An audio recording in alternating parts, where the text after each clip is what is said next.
Indrajit study point में आप सभी का स्वागत है। हम पढ़ रहे हैं एनसीईआरटी क्लास 9 हिंदी अध्याय 2 बचेंद्री पाल भाग 2, जिसमें हम पिछले वीडियो में जहां छोड़े थे पार्ट में उसके आगे से पढ़ते हैं।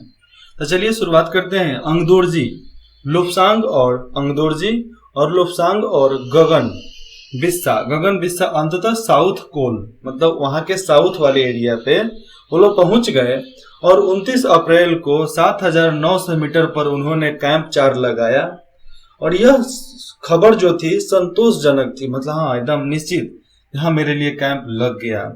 जब अप्रैल में मैं बेस कैंप में थी, नीचे वाले कैंप में, तेंजिंग अपनी सबसे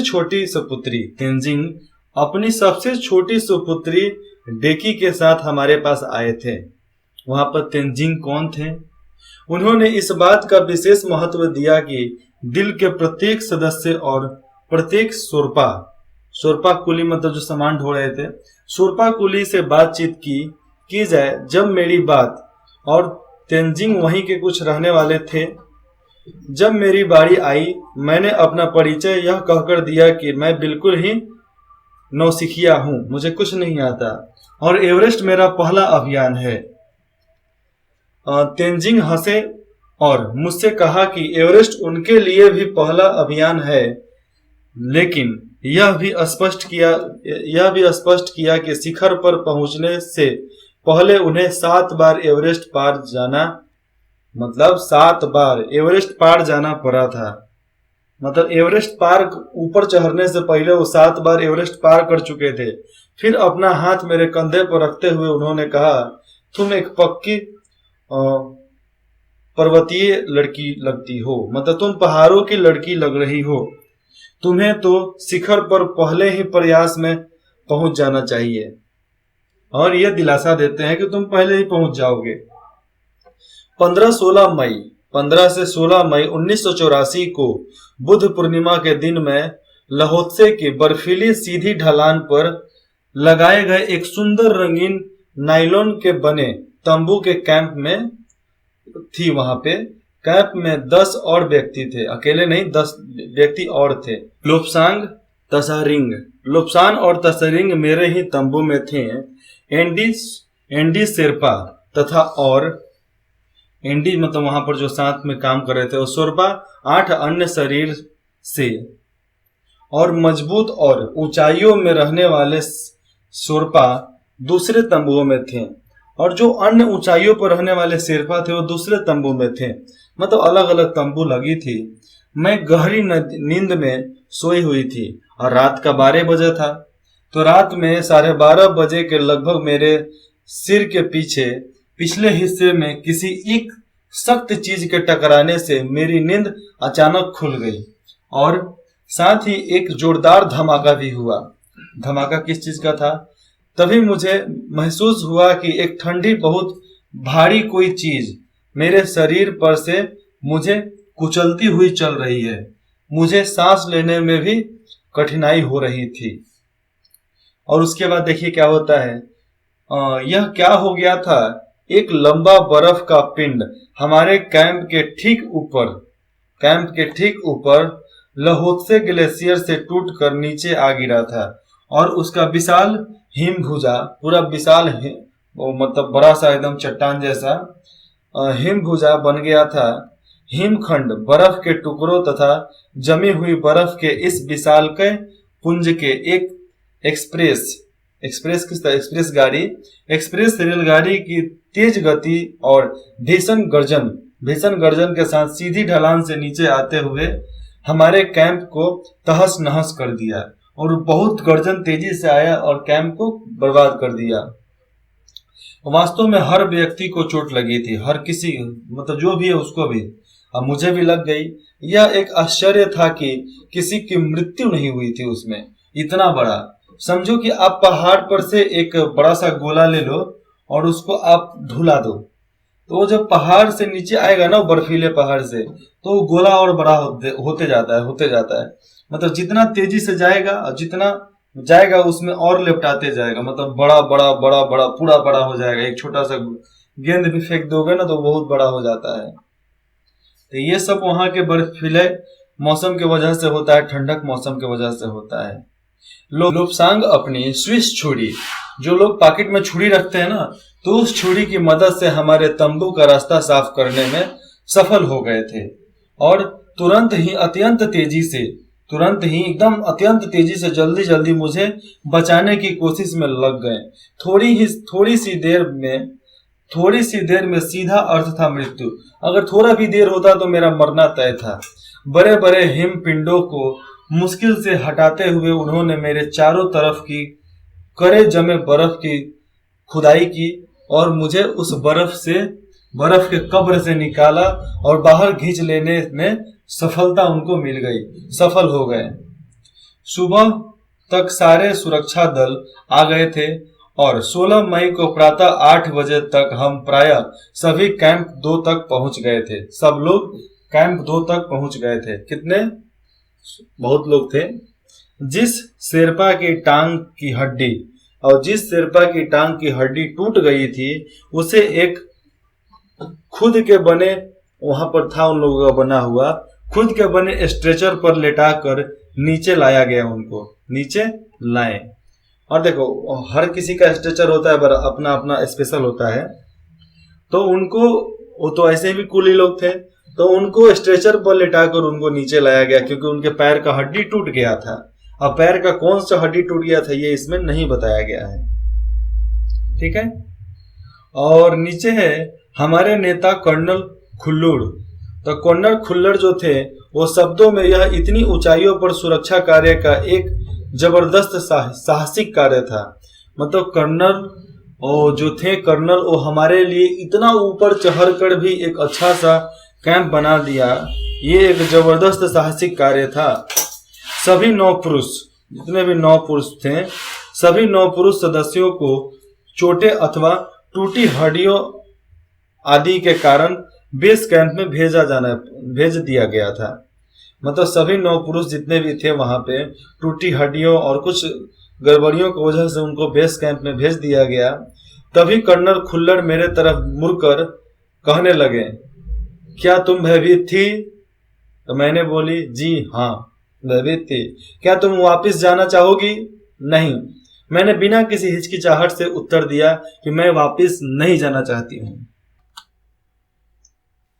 जैसे ही मैं साउथ कोल कैंप पहुंची, मैंने अगले दिन की अपनी महत्वपूर्ण चढ़ाई की तैयारी शुरू कर दी थी कि अगले दिन हमें यहां तक चढ़ना है। मैं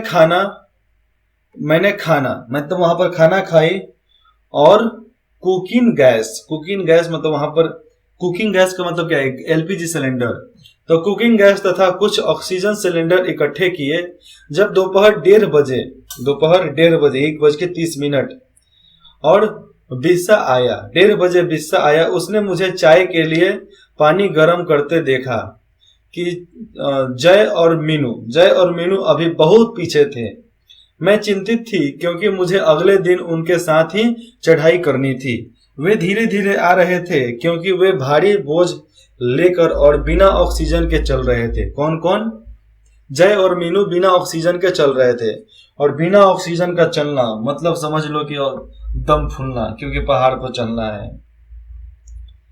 दोपहर बाद मैंने अपने दल के दूसरे सदस्यों की मदद करने और अपने एक थर्मस को जूस से और दूसरे थर्मस को चाय से भरने के लिए नीचे जाने का निश्चय किया।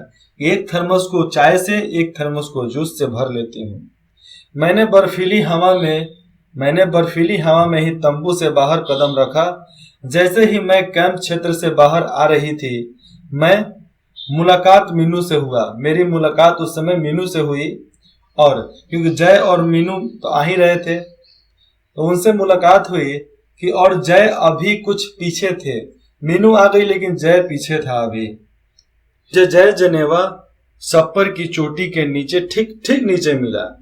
उसने कृतज्ञता पूर्वक चाय वगैरह पी, लेकिन मुझे और आगे जाने से रोकने की कोशिश की कि इसके आगे मत जाओ। मगर मुझे की से भी मिलना था और की नाम की भी एक लड़की थी, उससे भी इनको मिलना था। मुझे की से मिलना था, इसलिए वो और नीचे गई। थोड़ा सा और आगे नीचे उतरने पर मैंने की को देखा और की को देखते ही वह मुझे देखकर हक्का बक्का रह गया। ओ, की लड़का है, हक्का बक्का रह गया। तुमने इतनी बड़ी जोखिम क्यों ली? विजेंद्री से बोला कि तुमने इतना बड़ा जोखिम क्यों लिया मेरे लिए? खतरा मोल लेने की क्या जरूरत थी?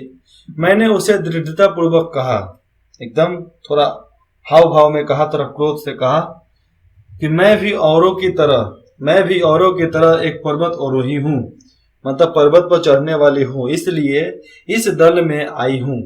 शारीरिक रूप से मैं ठीक हूँ, इसलिए मुझे अपने दल के सदस्यों की मदद क्यों नहीं करनी चाहिए? की हंसा और उसने पेय पदार्थ, जो चाय था मेरे पास, पेय पदार्थ से प्यास बुझाई, लेकिन उसने मुझे अपना किट ले जाने नहीं दिया और किट बोला कि नहीं, ये किट मैं ही ले रखूंगा, तुम चलो, साथ चलो। और ये सुबह रात तक साथ चले गए थे, मतलब पहुंच गए थे वहां पर। थोड़ी देर बाद साउथ कोल कैंप जो था उन लोगों का, वहां से लहाटू और बिस्सा हमें मिलने नीचे उतर आए और हम बस साउथ कोल पर जैसे भी सुरक्षा और आराम की जगह उपलब्ध थी, जैसी भी थी, उस पर लौट आए। साउथ कोल पृथ्वी पर बहुत अधिक कठोर जगह के नाम से प्रसिद्ध है। साउथ पोल जो है, जिसको बोलते हैं साउथ कोल, पृथ्वी पर बहुत अधिक कठोर जगहों में से प्रसिद्ध है। वो बहुत कठोर जगह है, वो मजबूत। अगले दिन में सुबह 4 बजे उठ गई, बर्फ पिघलाया और वहां पर बहुत आराम है। देखो, सुबह उठी, सस्पेंड लिए, उसमें बर्फ का टुकड़ा डाले, गैस जलाए और बर्फ पिघलना चालू, और बर्फ पिघलाया और चाय बनाई, कुछ बिस्कुट और आधी चॉकलेट का हल्का नाश्ता करने के बाद मैं लगभग 5:30 बजे अपने तंबू से निकल पड़ी। और निकलने के बाद अंगदोर्जी बाहर खड़ा था और कोई आसपास नहीं था। अंगदोर्जी के अलावा वहां पर आसपास में कोई नहीं था। अंगदोर्जी बिना ऑक्सीजन के ही चढ़ाई करने वाला था और अंगदोर्जी पहले चढ़ चुका था, इसलिए उन्होंने बिना ऑक्सीजन का चढ़ने का फैसला किया था। लेकिन इसके कारण उसके पैर ठंडे पड़ जाते थे और पैर पूरा जम जाता था, इसलिए वह ऊंचाई पर लंबे समय तक खुले में और रात्रि में शिखर कैंप पर नहीं जाना चाहता था। इसलिए उसे या तो उसी दिन चोटी तक चढ़ना, साउथ पोल पर वापस आ जाना था, मतलब चढ़कर वापस आ जाना था, अथवा अपने प्रयास को छोड़ देना था। चढ़कर वापस नहीं आए मतलब आप वहां से प्रयास छोड़ दें, क्योंकि उसके बाद आप जम जाओगे पूरा। जमने का तो वहां पर सिलसिला है, समझो कि पानी थोड़ा देर बाहर रख दो, जम गया, और पानी को मतलब गेंद हो गया ना, उसको ढुला दो बर्फ पे, वो छोटा सा पानी एक बड़ा सा गोला बन जाएगा, इतना भयंकर होता है। वह तुरंत ही चढ़ाई शुरू करना चाहता था और उसने मुझे पूछा कि क्या मैं उसके साथ जाना चाहूंगी। एक ही दिन में साउथ पोल से चोटी तक जाना और वापस आ जाना बहुत कठिन है, श्रम साध्य होगा, मतलब जो भी साथ में है श्रम में, मतलब सहायता करने वाला वो साथ में होगा। इसके अलावा यदि अंगदोर्जी के पैर ठंडे पड़ गए तो उसके लौट कर आने का भी जोखिम था। अगर अंगदोर्जी का पैर ठंडा पड़ गया तो उसका लौट का आने का खतरा बहुत ज्यादा था, कि वो लौट कर नहीं आ सकता था और न ही उसे उठाकर लाया जा सकता था। उसे बर्फ पर मतलब उसको खींच कर भी नहीं लाया जा सकता है, क्योंकि बर्फ टूट जाएगा, साथ में दोनों मर जाएंगे। मुझे फिर भी अंगदोर्जी पर विश्वास था और साथ साथ में आरोहण की क्षमता और कर्मठता के बारे में अस्वस्थ थी, मतलब चढ़ाई की क्षमता और उनके दृढ़ विश्वास से मतलब उनको पूरा विश्वास था कि ये चढ़ जाएगा, आश्वासन इनको था। अन्य कोई भी व्यक्ति इस समय साथ चलने के लिए तैयार नहीं था और साथ में कोई भी चलने के लिए तैयार नहीं था। सुबह 6:20 हुए थे। सुबह 6:20 पर जब अंगदोर्जी और मैं साउथ कोल से बाहर आ निकले तो दिन ऊपर चढ़ आया था। हल्की हल्की हवा चल रही थी, लेकिन ठंड भी बहुत अधिक थी। मैं अपने आरोही और उपस्कर, आरोही उपस्कर मतलब चढ़ने के लिए जो कपड़ा मिलता है पहनने के लिए, उसमें काफी सुरक्षित और गर्म महसूस कर रही थी, गर्म थी। हमने बगैर रस्सी के ही चढ़ाई की, बिना रस्सी का। अंगदोर्जी एक निश्चित गति से ऊपर चढ़ते गए और मुझे भी उनके साथ चलने में कोई कठिनाई नहीं थी। वो तो चलते थे और हमारा तो भैया बचपन से था, प्रैक्टिस था, तो आराम से चलते गए। जमे हुए बर्फ की सीधी और ढलाऊ चट्टान इतनी सख्त और भुरभुरी थी मानो शीशे की चादरें बिछी हो, इतना ज्यादा। हमें बर्फ काटने के फावड़े, वो कुल्हाड़ी जैसा होता था, फावड़े का इस्तेमाल करना ही पड़ा और मुझे इतनी सख्ती से फावड़ा चलाना पड़ा जिससे कि उस जमे हुए बर्फ के मतलब धरती को फाड़वे के दांत जो था उनके पास तो फाड़वे के दांत को काट सके। मतलब इतना तेज से फाड़वा चलाना पड़ता था कि बर्फ को अंदर घुस जाए, पूरा अंदर घुसेगा तब ना मेरा वजन सह पाएगा, इसलिए पूरा जोर जोर से मारना पड़ता था। और वो हथियार जो फाड़वा होता है बहुत चोख होता है, बहुत धारदार होता है।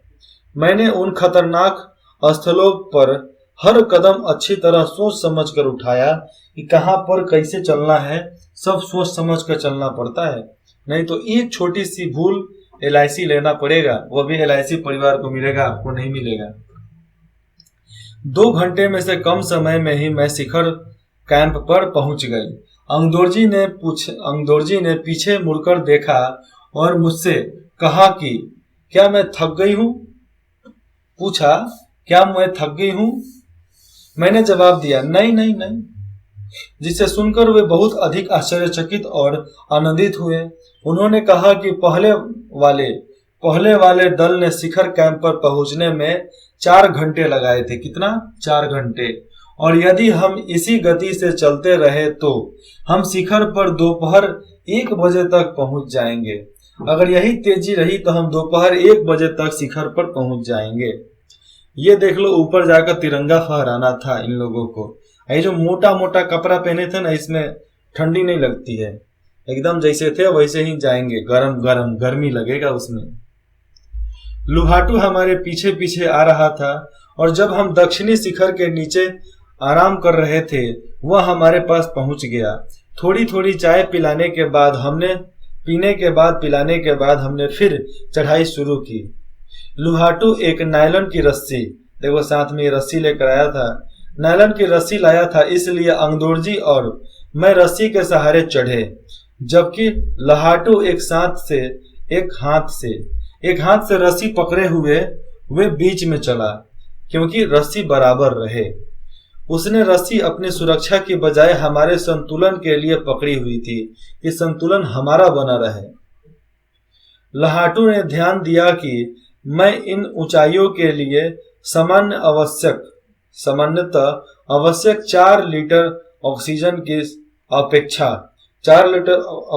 अपेक्षा लगभग 2.5 लीटर ऑक्सीजन प्रति मिनट, कितना?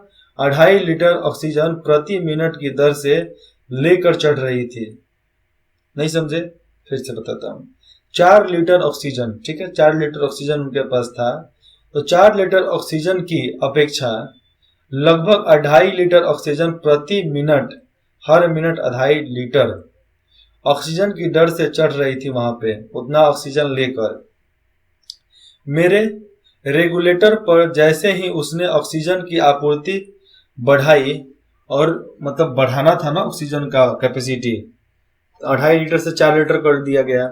मुझे महसूस हुआ कि सपाट और कठिन चढ़ाई भी अब आसान लग रहा था। जब ऑक्सीजन भरपूर मिलता है ना तो लगता है कि अभी तो नजदीक आ गया, अब तो दम फूलना सब बंद हो जाता है, और वो आसानी से चढ़ने लगे। दक्षिणी शिखर के ऊपर हवा की गति बढ़ गई थी। उस ऊंचाई पर तेज हवा के झोंके भुरभुरे बर्फ के कणों को चारों तरफ उड़ा रहे थे, जिससे दृश्यता शून्य तक आ गई थी। मतलब मौसम, वहां का टेम्परेचर जिसको बोलते हैं तापमान, शून्य के बराबर आ चुकी थी। अनेक बार देखा कि केवल थोड़ी दूर के बाद कोई ऊंची चढ़ाई नहीं है, मतलब एकदम कोई ऊंचा चढ़ाई नहीं था, ढलान एकदम सीधा नीचे चला गया, ढलान खत्म हो गया था। हम लोग एक बार गए थे स्कूल से, हम मेरा घर जहाँ था वहां से एक पुल दिखता था, उसको वो डोरीगंज का पुल था, करीबन मेरे घर से 20 किलोमीटर की दूरी पर था, लेकिन देखने में लगता था कि 5-6 किलोमीटर होगा, ज्यादा नहीं होगा। तो मैं अपने क्लास में आया, क्लास में इस बात को बताया, और उस समय हर चीज के लिए नया था हम लोग। तो हम लोग सोचे कि चल भाई एक दिन देखते हैं, चल कर देखते हैं कितना दूर है, बड़ा सा पुल देख कर आएंगे। उतना बड़ा पुल तो उस समय देखे नहीं थे हम लोग आम जिंदगी में। और हम लोग 8 जन 4 साइकिल पे निकले पुल देखने के लिए।